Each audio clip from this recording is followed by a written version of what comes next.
Au nom du Père et du Fils et du Saint-Esprit. Amen. La paix de Jésus soit dans votre maison. J'espère que vous allez bien, que vous êtes dans la paix et la joie de Jésus. Alléluia. La lecture du jour, donc de l'évangile du jour, nous lisons l'évangile qui est en 4 formes. Saint Matthieu, Saint Marc, Saint Luc et Saint Jean. Aujourd'hui, l'Église, la Sainte Église catholique apostolique, qui veut dire l'Église des apôtres, nous propose l'Évangile selon Saint Jean, chapitre 6, versets 22 à 29. Le lendemain, la foule qui était... Le lendemain, la foule qui était restée de l'autre côté de la mer se rendit compte qu'il n'y avait pas eu d'autre barque que celle-là et que Jésus n'y était pas monté avec ses disciples. Ils étaient partis seuls. Cependant, les bateaux étaient arrivés à Tibériade, près de l'endroit où l'on avait mangé le pain lorsque le Seigneur rendit grâce. Lorsque tous ces gens virent que Jésus n'était pas là, et ses disciples non plus, ils montèrent sur des bateaux à la recherche de Jésus, et ils vinrent à Capharnaüm. À peine l'eurent-ils trouvé, sur l'autre bord du lac, qu'ils lui dirent « Rabbi, Maître, comment es-tu venu ?» Alors Jésus leur répond « en vérité, je vous le dis, vous me cherchez, non parce que vous avez vu à travers les signes, mais parce que vous avez eu du pain et que vous avez bien mangé. Travaillez non pas pour la nourriture qui disparaît, mais pour la nourriture qui demeure et qui devient vie éternelle. C'est le Fils de l'homme qui vous la donnera, celui que Dieu a marqué de son sceau. » Alors on lui dit, « Pour travailler aux œuvres de Dieu, que devons-nous faire ?» Et Jésus leur répond, « L'œuvre de Dieu, c'est que vous ayez foi en celui qui l'a envoyé. » Merci Jésus, alléluia. La partie de cache-cache continue, alléluia, merci Jésus. Et c'est très intéressant comme les gens te cherchent, bien-aimé Jésus, c'est touchant. Comme nous te cherchons, bien-aimé Jésus, et tu te laisses trouver, la preuve.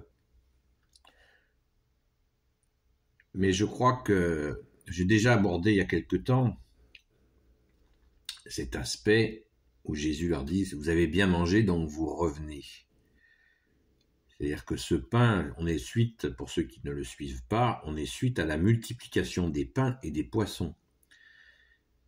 Et je ne sais pas, comme je vous le disais, je ne sais pas quel goût devait avoir ce pain et ce poisson, mais il devait avoir un goût puissant.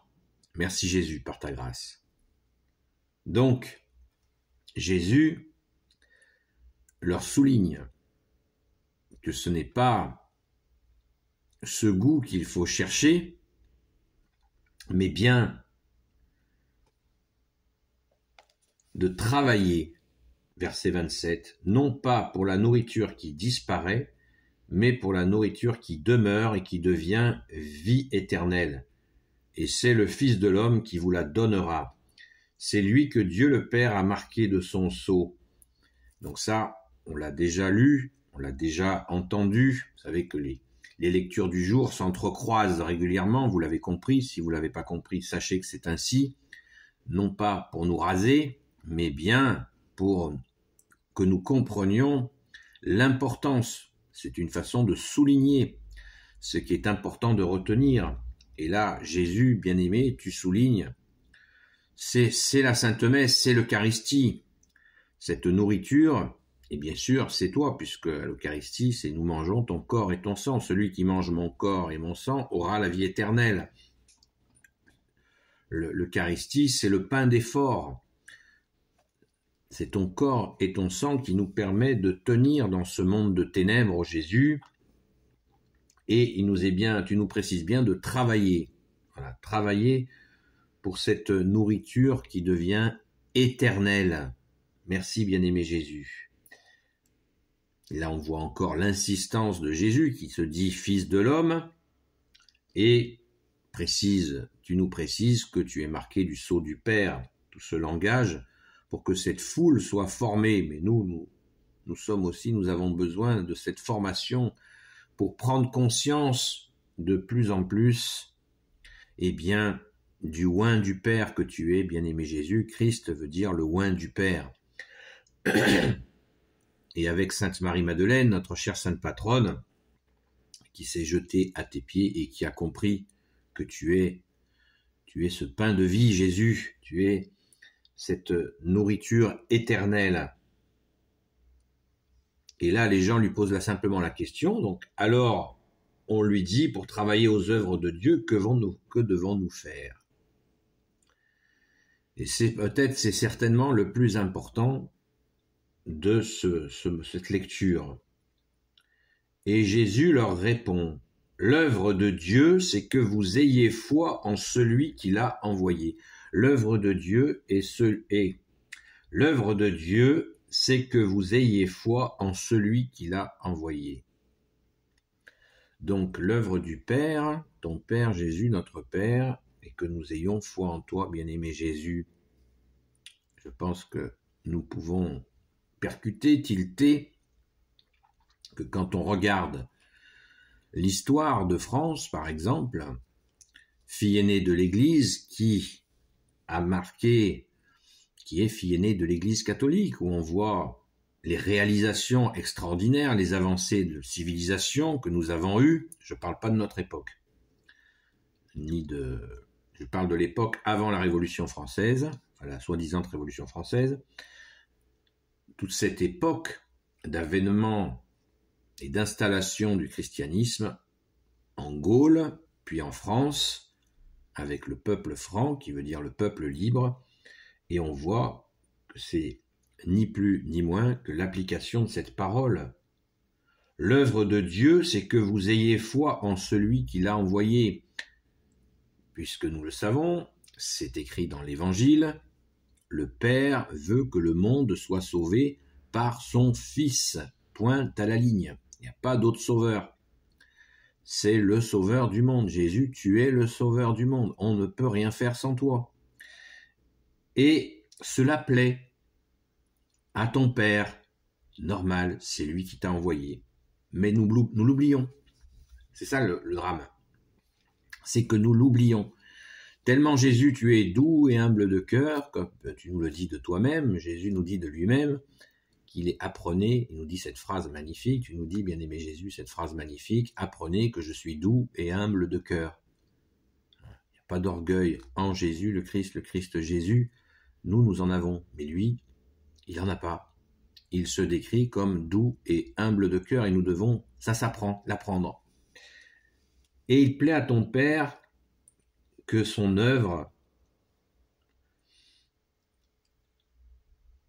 que l'œuvre de Dieu, c'est que vous ayez foi en celui qui l'a envoyé, que nous ayons cette confiance, c'est toute l'œuvre. L'œuvre du Père, c'est l'œuvre ultime. On dit aussi que Jésus, c'est la vengeance du Père. Alors certains vont comprendre, c'est quoi? Vengeance, mais c'est horrible. Mais non, c'est une vengeance d'amour. C'est la vengeance d'amour du Père, le Fils bien-aimé, le Fils unique. Et c'est l'œuvre du Père, c'est l'œuvre finale, magnifique. Son Fils qui est Dieu, avec lui et l'Esprit Saint, il l'envoie sur terre pour réaliser le dessein final pour l'humanité, et notamment de la sauver des ténèbres. Merci Jésus. Donc croyons en cette œuvre et surtout, ne restons pas les bras croisés, activons-nous pour mettre en œuvre cette œuvre, si je puis m'exprimer ainsi. Merci Jésus, tu es l'œuvre du Père. Et on le voit, je viens de le dire, les réalisations, les avancées civilisationnelles, les saints, les saintes, les miracles. L'hôpital que nous connaissons, qui est vraiment en très mauvaise santé, mais pour d'autres raisons, elle a été mise en œuvre par l'Église catholique. Les gens, c'est parti de la parole de Jésus sur le bon samaritain. Voilà, c'est comme ça que s'est mis en place l'hôpital. Par ta parole, Jésus qui nous dit de prendre soin des gens qui sont malades, ou qui ont eu un accident, ou qui se sont fait attaquer. Merci Jésus, tu es l'œuvre de ton Père. Mettons-nous au travail, il y a tant à faire pour réaliser cette œuvre magnifique de ton Père Jésus, cette œuvre que tu es, bien-aimé Jésus. Et nous en prenons conscience par étapes, mais nous pouvons aller un peu plus vite, si tu le veux bien, Jésus, avec cette fameuse humilité dont je vous parle souvent, qui est l'autoroute de la foi. Nous faisons-nous petits, comme dit le chant, devant ta face, ô Jésus, garde-nous petits devant ta face, afin de pouvoir participer à tes œuvres. Et Jésus, tu nous dis que vous ferez des œuvres très grandes, bien sûr, pas sans lui, pas sans toi Jésus, parce que Jésus a besoin d'ouvriers, pour réaliser le dessein de son Père, de lui-même, Jésus, et de l'Esprit Saint. Vaste dessein que nous comprenons par petits bouts, mais il nous faut participer, être actif, comme dit le proverbe. Mieux vaut un orgueilleux qui fait quelque chose qu'un humble qui fout rien. Donc, si on a de l'orgueil, eh bien on le donne à Jésus et on se met au travail. Et on n'a pas peur d'agir. Car Jésus, tu nous permets d'agir en toi, par toi et pour toi, pour ta gloire, puisque le Père le veut ainsi. Amen. Béni soit le Père, le Fils et le Saint-Esprit. Amen. Ô Jésus, toi qui peux tout et qui portes tout, toi le Sauveur, toi l'Emmanuel, je te confie toutes celles et ceux qui regarderont cette vidéo ainsi que leurs proches selon ta sainte volonté. Ô Marie, Reine des cieux, toi l'Immaculée Conception, toi qui écrases le serpent, toi qui as la lune sous tes pas, toi notre Mère, Notre-Dame, Saint Joseph, toi le juste et le saint, toi le sage, toi la terreur des démons, toi le saint gardien de la Sainte Église catholique apostolique, Sainte Marie-Madeleine, notre chère Sainte Patronne, et vous tous les saints et saintes amis de toi, Jésus, Saint Michel Archange qui est comme Dieu, Saint Gabriel Archange, Saint Raphaël Archange et tes anges guérisseurs, et vous tous les anges qui servez Jésus, je vous confie toutes celles et ceux qui regarderont cette vidéo, ainsi que leurs proches, selon ta sainte volonté, ô Jésus. La paix de Jésus soit dans votre maison, et je vous dis à très vite.